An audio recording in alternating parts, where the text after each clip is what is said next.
নমস্কার বন্ধুরা, আজকের এই ভিডিওতে আমি আপনাদের কিছু ইম্পর্টেন্ট টপিক নিয়ে কথা বলবো।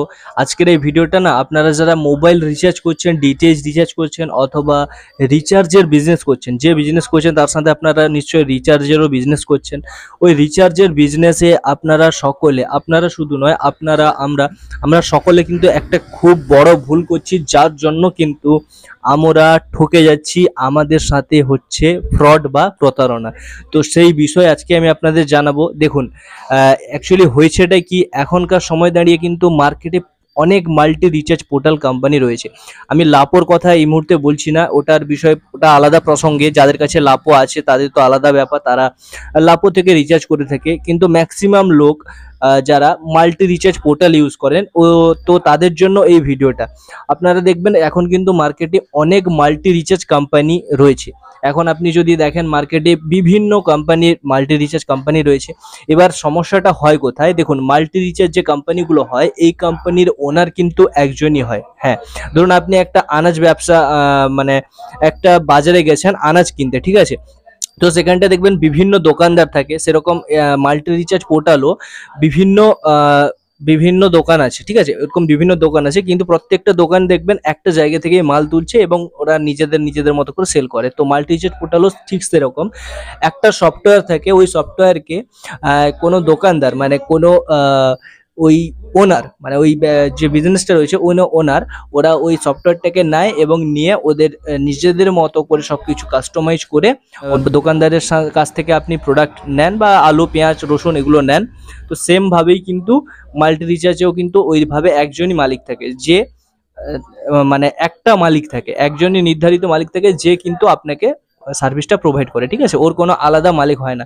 এতে সমস্যাটা কি হয় সেটা একটু বলছি। দেখুন, মাল্টি রিচার্জ কোম্পানি রয়েছে, অনেক কোম্পানি আছে যারা একটা মালিক থাকা সত্ত্বেও তারা কিন্তু প্রথম থেকেই এইটা ভেবে আসে যে আমি কাস্টমারকে বেস্ট সার্ভিস দেব, বেস্ট সাপোর্ট দেব এবং কাস্টমারের পাশে থাকবো, বা আমাদের যে রিটেলার রয়েছে তাদের পাশে থাকবো। এরকম ধরনের অনেক মাল্টি রিচার্জ কোম্পানি রয়েছে।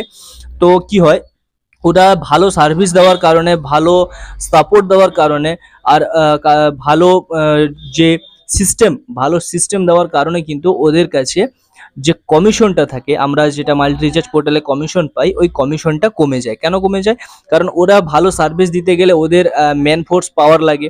সেকেন্ড হচ্ছে ওদেরকে ভালো আইডি বানাতে হয়, ভালো সফটওয়্যার ওদেরকে পারচেস করতে হয়, ভালো লাভও নিতে হয়, বিভিন্ন ধরনের খরচা থেকে থাকে। ভালো এসএমএস মানে অ্যালার্ট লাগে, মানে আপনারা দেখবেন যে ফরগেট মারলেন আপনার মোবাইলে যে ওটিপি এলো, তো সেসব এপিআই গুলো লাগে। তো এই ধরনের ভালো সার্ভিসগুলো দেওয়ার জন্য কিন্তু খরচা অনেকটাই হয়। তো এই সমস্ত যে কোম্পানিগুলো রয়েছে, যারা লিগ্যাল ভাবে কাজ করে বা যারা সবকিছু সুন্দরভাবে সার্ভিস দেয়, যারা ফ্রড করার চেষ্টা করে না বা ফ্রডের জন্য আসে না, তারা কিন্তু আপনাকে দেখবেন সবসময় কমই কমিশন দেবে এবং আপনাকে ফাস্ট সার্ভিস দেবে, ঠিক আছে?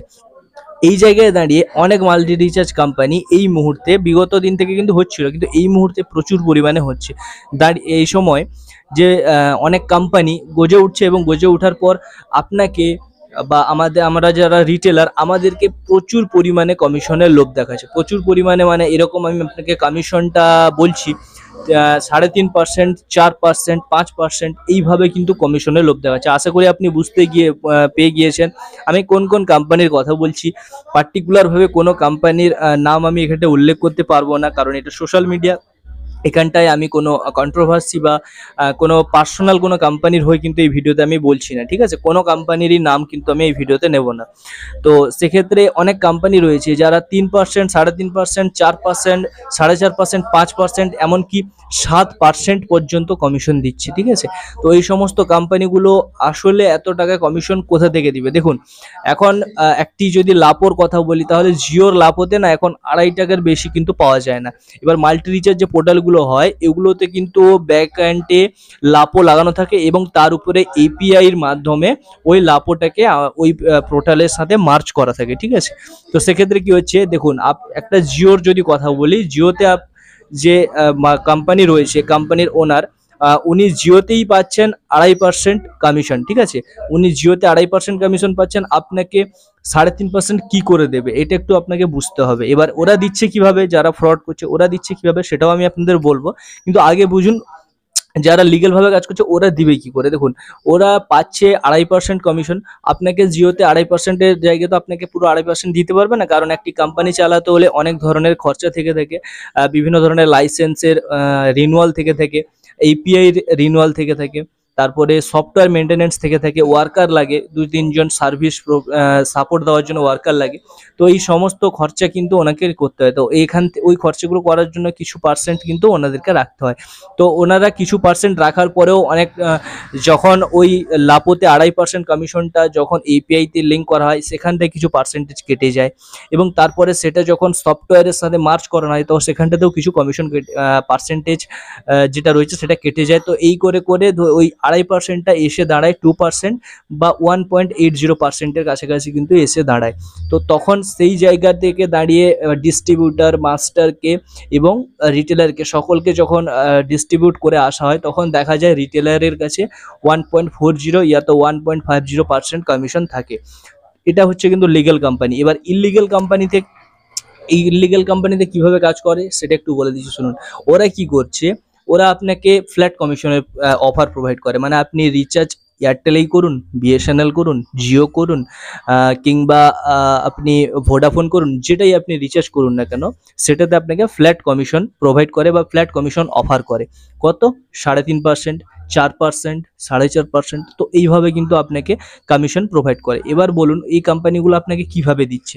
দেখুন, এই কোম্পানিগুলো আপনাকে যেভাবে দিচ্ছে, আপনি ওই কমিশনটা যখন দেখবেন, দেখার পর আপনি কি করবেন? অবশ্যই ওখানটায় কাস্টমার হবেন বা ওনাদের কাস্টমার হবেন। অবশ্যই ওখানটায় আপনি আপনার একটা রিটেলার আইডি কিংবা ডিস্ট্রিবিউটার আইডি ক্রিয়েট করবেন।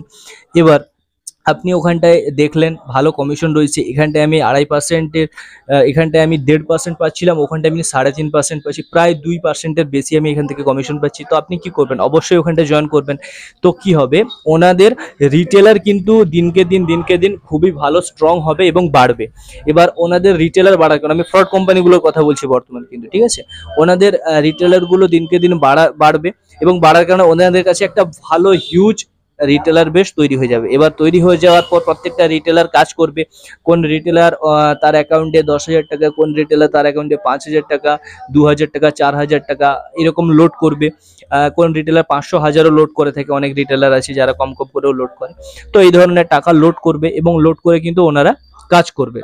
এবার এই কোম্পানিগুলো কি করবে, যে সমস্ত রিটেলারগুলো কাজ করবে ওদেরকে কিন্তু কাজ করার যখনই ওনারা রিচার্জ করবে তখনই কিন্তু ওদেরকে 3.5% কমিশন ওনাদেরকে দিবে। মানে ওই কমিশনটা যেটা 3.5% হয় ওই টাকাটা মাইনাস করে বাকি টাকা কিন্তু ওয়ালেট থেকে কাটবে, ওনাদেরকে ওখানটায় শো করবে, ঠিক আছে? কিন্তু সমস্যাটা কোথায় হবে, ওনারা যখনই রেগুলার ব্যবহার করতে করতে মাঝে মধ্যেই ওনাদের অ্যাকাউন্টে ধরুন 1,025 টাকা রয়েছে, 1,045 টাকা রয়েছে, এইভাবে ধরুন ওনাদের অ্যাকাউন্টে রয়েছে, মানে ওনাদের ওয়ালেটে রয়েছে। তো ওয়ালেট থেকে কি করবে, মাঝে মধ্যেই কিছু টাকা কেটে নিচ্ছে, ঠিক আছে? যারা ফ্রড কোম্পানি তাদের কিন্তু এটাই হচ্ছে, মাঝে মধ্যেই কোনো নোটিফিকেশন ছাড়াই, কোনো ট্রানজ্যাকশন হিস্ট্রি ছাড়া, কোনো ট্রানজ্যাকশন হিস্ট্রি নোটিফিকেশন কিছুই কিন্তু শো করবে না, অটোমেটিক্যালি 40 টাকা, 20 টাকা, 5 টাকা, 10 টাকা, 25 টাকা এইভাবে কিন্তু কেটে নেবে। এবার কেটে নেওয়ার পর কি করছে, ওই টাকাগুলো ওনারা নিজেরা রাখছে এবং কিছু পার্সেন্ট টাকা ওই 3.5% যে আপনাদের দিচ্ছে ওইভাবে কিন্তু দিয়ে দিচ্ছে। এবার এরকম যদি ওনাদের কাছে 10,000 বা 10,000 ছাড়ুন, 5,000ও যদি ওদের কাছে রিটেলার বেস থাকে এবং তাদের অ্যাকাউন্টে যদি এইভাবে প্রত্যেকের অ্যাকাউন্ট থেকে 10 টাকা, 5 টাকা, 20 টাকা, 20 টাকা কেটে নেয়, মানে সবার কাছ থেকে কিন্তু সেম কাটছে না। যারা বড় অ্যামাউন্টের ট্রানজেকশন করেন বা বড় অ্যামাউন্টের ওয়ালেটে টাকা রাখেন তো ওদের কাছ থেকে 100 টাকা কেটে নিচ্ছেন, কখন কখন 50 টাকা কেটে নিচ্ছেন। যারা কম অ্যামাউন্টের ট্রানজেকশন রাখেন তাদের কাছ থেকে 5 টাকা, 10 টাকা, 25 টাকা এইভাবে কিন্তু যখন তখন কেটে নিচ্ছে। মানে আপনি বুঝতেও পারবেন না, দুটো রিচার্জ করেছেন তার মাঝখানে একটা 10 টাকা কেটে নিয়েছে, আপনি বুঝতেই পারবেন না। তো এইভাবে কিন্তু ওনারা কেটে নিচ্ছে এবং কেটে নেওয়ার পর ওনারা সেখান থেকে যে টাকাটা ইনকাম করছে সেখান থেকে কিছু টাকা ওই কমিশনের নামে আপনাকে দেখিয়ে দিচ্ছে, ঠিক আছে, দিয়ে দিচ্ছে। তো অ্যাকচুয়ালি আপনি কিন্তু যে 3.5% আসলে কিন্তু 3.5% কমিশন পাচ্ছেনই না, ঠিক আছে? আপনি কিন্তু পাচ্ছেন ওই 1%ই কমিশন বা 1.5% কমিশন আপনার ওয়ালেট থেকে ওইভাবে কিন্তু লুকিয়ে কেটে নিচ্ছে। এবার আপনি ধরুন যখন ধরে ফেলেন যে আপনার অ্যাকাউন্ট থেকে টাকাটা কেটে নেওয়া হচ্ছে, ঠিক আছে? আপনি অবশ্যই ধরে নেবেন, কারণ আপনি ট্রানজেকশন করছেন মানে আপনি কখন না কখন এই সমস্যাটা বা এই সিস্টেমটা কিন্তু ধরে নেবেন, ওরা যে করছে যে কাজটা আপনাদের সাথে ফ্রড, ঠিক আছে? তো এটা আপনি ধরে ফেলবেন এবং ধরে যখন আপনি কাস্টমার কেয়ারে কল করবেন ওইসব ফ্রড কোম্পানির বা ওইসব কোম্পানির অ্যাকচুয়ালি, ওদেরকে যখন আপনি জানাবেন, জানিয়ে বলবেন যে আমার ওয়ালেট থেকে এত টাকা এখন শো করছে না, দেখাচ্ছে না, কোনো কেটেছে কেন সেটাও আমাদেরকে শো করছে না, তখন ওনারা একটাই কথা বলবেন, আপনি অ্যাপ্লিকেশনটা লগ আউট করুন, দুবার আসে লগ ইন করুন, ঠিক আছে? এই কথাটা আপনাকে বলবে, অথবা বলবে অ্যাপ্লিকেশনটা ক্লিয়ার ডাটা করুন, অ্যাপ্লিকেশনটা মোবাইল থেকে ডিলিট করে আবার নতুন করে ইনস্টল করুন, আইডি পাসওয়ার্ড দিয়ে দেখবেন আপনার ওয়ালেটে টাকাটা চলে এসেছে। আসলে কিন্তু আপনার ওয়ালেটে টাকাটা ওইভাবে করার কারণ হচ্ছে, ওইটা বলার কারণ হচ্ছে, আপনি কি করবেন, লগ আউট করবেন, ফের লগ ইন করবেন, তখন দেখবেন আপনার ওয়ালেটে যে টাকার আপনি যে অ্যামাউন্টটা আপনি ওনাদেরকে বলেছেন যে এত টাকা মতো আমার কেটে গেছে, তো ওই টাকার মতো করে আপনাকে একটা রিফান্ড করে দেবে, মানে যে টাকাটা কেটেছিল ওটা কিন্তু আপনাকে আবার আপনার ওয়ালেটে অ্যাড করিয়ে দেবে। এবার আপনাকে এইটা বলার কারণ হচ্ছে, কারণ ওনারা বলবে আমাদের সার্ভার ইস্যু চলছিল, যার কারণে কিন্তু আপনার এই টাকাটা কাটেনি, ওয়ালেটে ছিল কিন্তু শো করেনি। আসলে এইভাবে বলে কিন্তু আপনাদের সাথে ফ্রড করছে। আশা করি ভিডিওটা আপনারা বুঝতে পারছেন। যাদের সাথে এই ধরনের ঘটনা হয়েছে বা এই ধরনের ফ্রড হচ্ছে বা হয়েছে বা আগামী দিনে হতে পারে, তাই জন্য এই ভিডিওটা দেওয়া। এবং যাদের হয়েছে বা হচ্ছে তারা প্লিজ একটু এই ভিডিওর কমেন্ট বক্সে জানিয়ে রাখবেন। এই ভিডিওর কমেন্টে জানিয়ে রাখলে কি হবে, সকলে অ্যাওয়ার হয়ে যাবে, সকলে এই বিষয়ে কিন্তু জানতে পারবে। তো এই বিষয়ে জানতে পারলে কি হবে, আপনারা যারা মাল্টিডিজিটে কাজ করছেন, আপনারা কিংবা আমরা, তো আমরা একটু সচেতন হয়ে যেতে পারবো, ঠিক আছে? আপনারা প্লিজ একটু কমেন্ট বক্সে জানিয়ে রাখবেন। নেক্সট বলবো, এইভাবে কিন্তু আপনাদের সাথে ফ্রড করছে। তো এখান থেকে বাঁচার উপায় কি আছে? দেখুন, আপনি যদি কমিশনের দিকে দেখেন তাহলে কিন্তু এই সমস্ত কোম্পানি আপনাকে ভালো কমিশন দেবে। এগুলোতে কাজ করার কিন্তু উপায় রয়েছে। এগুলোতে যদি আপনি কাজ করেন তাহলে আপনাকে যে কাজটি করতে হবে, আপনি যত টাকারই অ্যাড মানি করছেন সেটা একটা নোট ডাউন করে রাখবেন, সেটা আপনাকে মনে রাখতে হবে, কোথাও লিখে রাখতে হবে। এবং সেখান থেকে যত টাকা রিচার্জ করছেন, ওই রিচার্জগুলো যে করছেন তাহলে ওয়ালেট থেকে কত টাকা মাইনাস হওয়া দরকার সেটাও আপনাকে লিখে রাখতে হবে। এবং ওই রিচার্জগুলোতে কত টাকা আপনার কমিশন থাকা দরকার সেটাও কিন্তু আপনাকে মেনটেন করে লিখে রাখতে হবে। এবং সেখান থেকে বাকি টাকা কত ওয়ালেটে আপনার থাকা দরকার সেটাও কিন্তু আপনাকে প্রত্যেকটা রিচার্জের শেষে লিখে রাখতে হবে বা মনে রাখতে হবে। তাহলেই কিন্তু আপনি এই কোম্পানিগুলোর যে ফ্রড করছে বা এই কোম্পানিগুলো যে আপনার সাথে প্রতারণাটা করছে ওখান থেকে আপনি বাঁচতে পারেন। এবং লিখে রাখলে কি হবে, আপনার অ্যাকাউন্ট থেকে যখনই দেখবেন যে এরকম টাকার মাইনাস হয়েছে, 50 টাকা আপনার অ্যাকাউন্টে শো করছে না, তো সেক্ষেত্রে আপনি তুরন্ত কমপ্লেন করবেন এবং আপনাকে কোম্পানি ফেরত দিয়ে দিবে। আর 2 নম্বর স্টেপ বলবো, এই কোম্পানিগুলোতে যদি আপনি কাজ করেন, ফ্রড কোম্পানিগুলো বা এই বেশি কমিশনের দিচ্ছে এমন কোম্পানিগুলো, তাহলে আমি বলবো আপনি অবশ্যই ওই কোম্পানিগুলোতে বেশি টাকার অ্যাড মানি বা বেশি টাকা লোড করবেন না। আপনার যত টাকার প্রয়োজন আছে তত টাকাই লোড করবেন এবং লোড করার পর কিন্তু আপনি ওই টাকাটা ইউজ করে খরচা করে দেবেন। অ্যাকাউন্টে চেষ্টা করবেন সবসময় কম টাকা বা কম অ্যামাউন্ট রাখার জন্য। এক্ষেত্রে আপনি ওই পোর্টালগুলো ইউজ করতে পারেন। আর ওই কোম্পানিগুলোর কোনো ভরসা আমরা বা কেউই দিতে পারে না। ওই কোম্পানিগুলো কোনো লাইসেন্সও থাকে না, যখন খুশি ওই কোম্পানিগুলো বন্ধও হয়ে যেতে পারে। তো সেক্ষেত্রে আমি বলবো আপনি কোনো ট্রাস্টেড কোম্পানি দেখুন।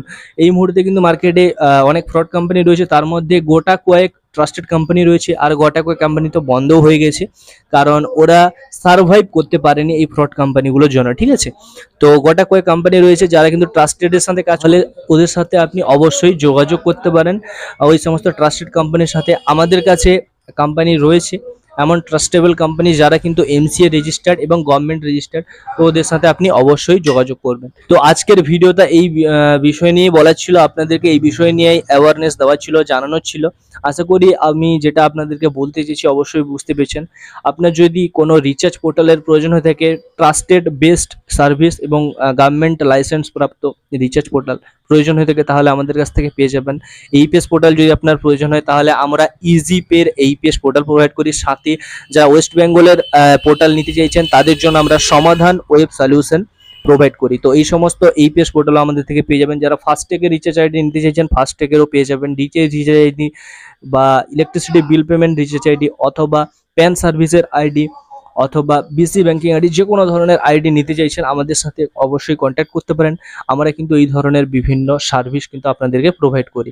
নেক্সট, আমাদের প্রত্যেকটা আপডেট কিন্তু আমরা টেলিগ্রাম চ্যানেলে এবং হোয়াটসঅ্যাপ চ্যানেলে দিয়ে থাকি, তো আপনারা চাইলে ওখানটাও জয়েন করতে পারেন, লিঙ্ক নিচের ডিসক্রিপশানে দেওয়া রয়েছে। তো আশা করছি আজকের ভিডিওটা ভালো লেগেছে।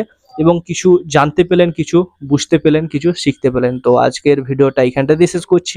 ভালো থাকবেন, সুস্থ থাকবেন এবং সামনে পুজো আসতে খুব আনন্দে পুজো কাটান। আজকের মতো এইখানটায় শেষ করছি, ফিরছি আবার একটা নতুন ভিডিও নিয়ে। আজকের মতো বিদায়।